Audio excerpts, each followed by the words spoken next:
Hi అండి, అందరికీ నమస్తే. Welcome to Bhavitha cooking channel. ఈరోజు వీడియోలో వచ్చేసి ఇన్స్టంట్ హెల్తీ బ్రేక్ఫాస్ట్ని ఎంతో ఈజీగా ఎలా తయారు చేసుకోవాలో చూపించబోతున్నానండి.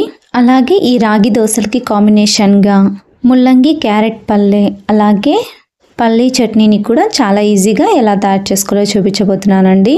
ఎప్పుడైనా మార్నింగ్ టైం మనకు టైం లేనప్పుడు చాలా తొందరగా ఈ టిఫిన్ని మనం రెడీ చేసేసుకోవచ్చండి బ్రేక్ఫాస్ట్గా.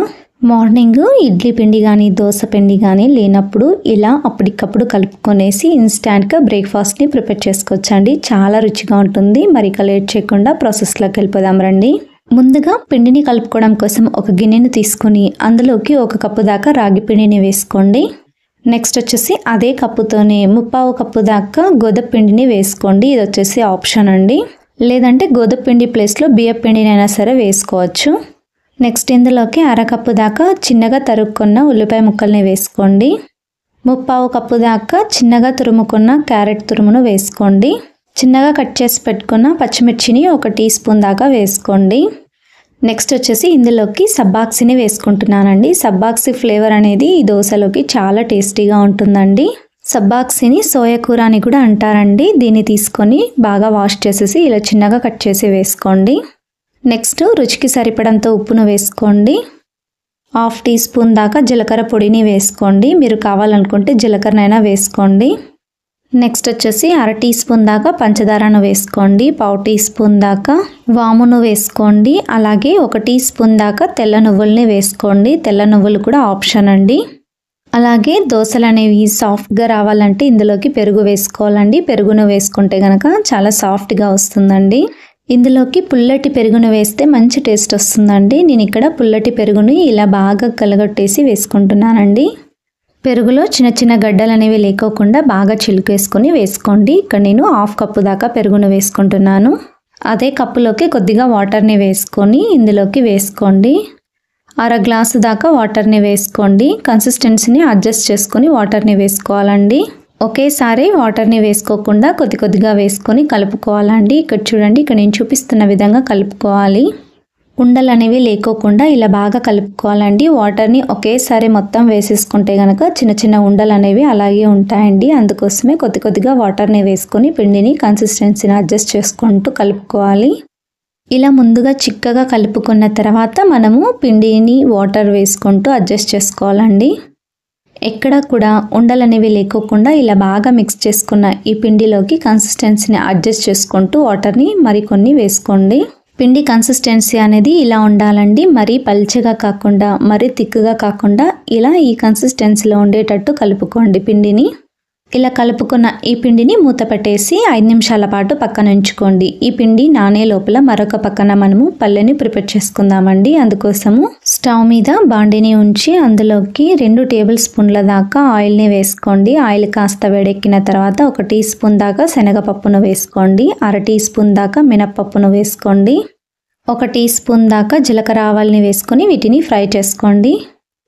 ఇందులోకి 2 ఎండుమిర్చి కరివేపాకును వేసుకొని స్టవ్ని లో ఫ్లేమ్లో ఉంచుకొని ఫ్రై చేసుకోండి. కరివేపాకు కాస్త కలర్ చేంజ్ అయిన తర్వాత ఇందులోకి ఉల్లిపాయ ముక్కల్ని వేసుకోండి.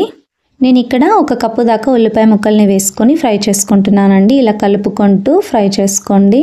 నేను ఇక్కడ 3 లేదా 4 దాకా పండుమిర్చిని తీసుకొని ఇలా మధ్యలోకి కట్ చేసి వేసుకుంటున్నానండి. మీరు కావాలనుకుంటే పచ్చిమిర్చినైనా యాడ్ చేసుకోవచ్చు. ఇందులోకి పండుమిర్చి అయితే చాలా టేస్టీగా ఉంటుందండి. అందుకోసమే నేను ఇక్కడ పండుమిర్చిని వేసుకున్నాను. కొద్దిగా ఉప్పును వేసుకొని ఒకసారి బాగా కలపండి. స్టవ్ని మీడియం ఫ్లేమ్లో ఉంచుకొని ఉల్లిపాయ ముక్కలు సాఫ్ట్ అయ్యేంత వరకు కూడా మధ్యలో కలుపుకుంటూ ఫ్రై చేసుకోండి. ఉల్లిపాయ ముక్కలు ఫ్రై అయ్యే లోపల పక్కన 4 ముల్లంగి 4 క్యారెట్ని చిన్నగా తురుముకొని పక్కన ఉంచుకోండి. ఉల్లిపాయ ముక్కలు ఫ్రై అయిన తర్వాత తురుముకున్న ముల్లంగి తురుమును అలాగే క్యారెట్ తురుమును వేసుకోండి.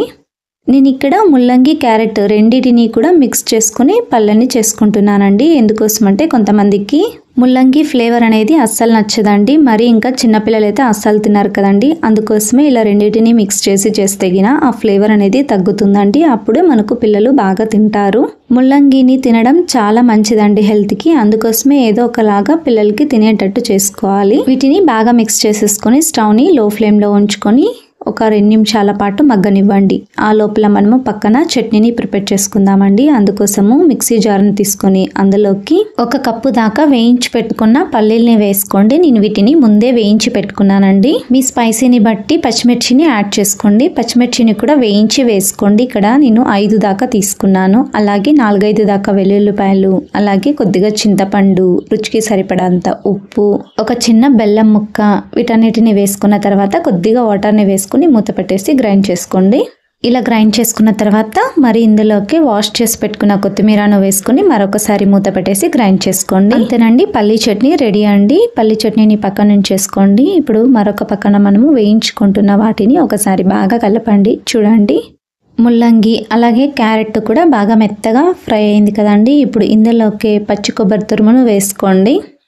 ఇందులోకి పచ్చి కొబ్బరి తురుమును వేసుకుంటే మంచి ఫ్లేవర్ ఉంటుందండి, చాలా టేస్టీగా ఉంటుంది. పచ్చి కొబ్బరి తురుమును వేసుకొని ఒకసారి బాగా కలపండి. స్టవ్ని లో ఫ్లేమ్లో ఉంచుకొని ఇలానే కలుపుకుంటూ 1 నిమిషం పాటు ఫ్రై చేసుకోండి. కొబ్బరిలో ఉండే పచ్చివాసన పోయేంత వరకు ఇలా 1 నిమిషం పాటు ఫ్రై చేసుకుంటే సరిపోతుందండి.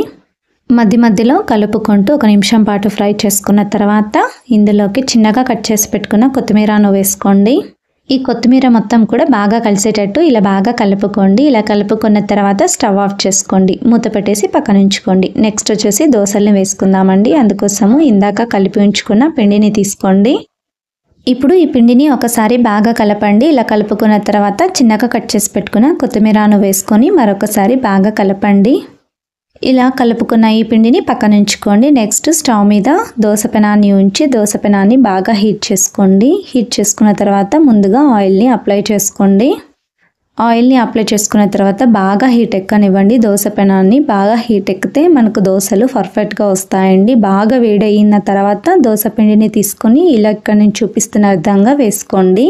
మీరు ఎంత వీలవుతుందో అంత పల్చగా ఇలా స్ప్రెడ్ చేసుకోండి దోసపిండిని. ఇలా దోసపిండిని స్ప్రెడ్ చేసుకున్న తర్వాత లో టు మీడియం ఫ్లేమ్లో మంటను ఉంచి దోసని కాల్చుకోండి. ఇలా కాస్త దోస కాలిన తర్వాత పైనుండి ఆయిల్ని స్ప్రెడ్ చేసుకోండి.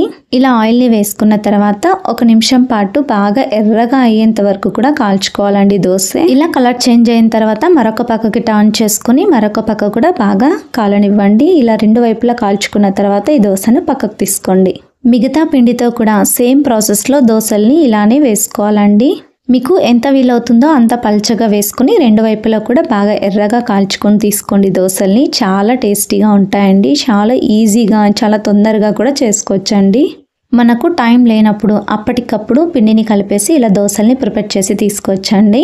అంతేనండి, చూసారు కదండి ఎంతో హెల్తీ అయిన రాగి దోసల్ని ఇన్స్టాంట్గా అప్పటికప్పుడు ఎలా తయారు చేసుకోవాలో ఇలా తయారు చేసుకున్న ఈ దోసల్ని ఒక సర్వింగ్ ప్లేట్ తీసుకొని సర్వ్ చేసుకోండి. ఈ రాగి దోసలకి కాంబినేషన్గా పల్లీ చట్నీ అలాగే ముల్లంగి క్యారెట్ ఫ్రైని కూడా పక్కన వేసుకొని వేడిగా వీటి కాంబినేషన్లో తీసుకొని తినండి. చాలా అంటే చాలా టేస్టీగా ఉంటుంది. తప్పకుండా మీరు కూడా ఇంట్లో ట్రై చేయండి. అలాగే మీకు ఎలా వచ్చిందో కింద కామెంట్ సెక్షన్లో కామెంట్ చేయండి. అలాగే లైక్ చేయండి, షేర్ చేయండి, సబ్స్క్రైబ్ చేయండి. Thank you for watching video.